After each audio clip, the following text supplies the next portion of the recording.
នៅក្នុងវីដេអូនេះដែរខ្ញុំនឹងបង្ហាញបងប្អូនទាំងអស់គ្នាអំពីរបៀបចូលទៅបិទមុខងារមួយនៅក្នុង Telegram ដោយមិនឲ្យនរណាម្នាក់ខលចូលអញ្ចឹងកុំឲ្យខាតពេលយូរយើងទៅតាមដានទស្សនាវីដេអូនេះទាំងអស់គ្នាអញ្ចឹងជាដំបូងឡើយបងប្អូនចូលនៅក្នុង Telegram របស់បងប្អូនមកបន្តមកទៀតបងប្អូនធ្វើការចូលនៅក្នុង setting នៅខាងក្រោម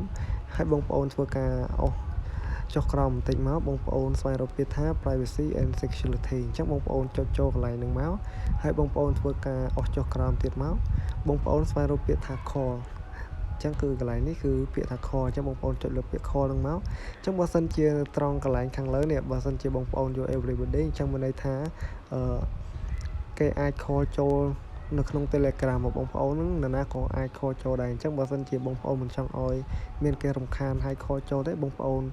ដូរសញ្ញាគ្រីនេះពី everybody មក nobody មកតោះទៀតកន្លែង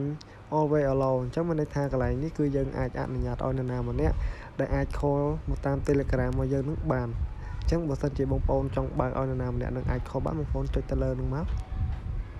តមកទៀតបងប្អូនទាំងអស់គ្នាសុំធ្វើការ add មកឧទាហរណ៍ថាចង់ add នរណាម្នាក់ចូលអញ្ចឹងឧទាហរណ៍ថាខ្ញុំ add អ្នកនេះមួយដើម្បីឲ្យគាត់អាច call ចូលមកខ្ញុំបាននេះគាត់នេះគឺជា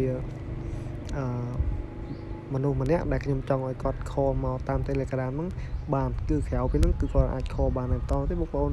គ្រាន់តែធ្វើការចុចដានមកអញ្ចឹងគឺរួចជាការស្រេចអញ្ចឹងវីដេអូរបស់ខ្ញុំគឺមានតែប៉ុណ្្នេះឯងសង្ឃឹមថាបងប្អូនទាំងអស់គ្នាជួយចុច Subscribe នៅ Channel YouTube របស់ខ្ញុំម្នាក់មួយផងដើម្បីទទួលបាននៅវីដេអូថ្មីៗជាបន្តទៀតសូមអរគុណ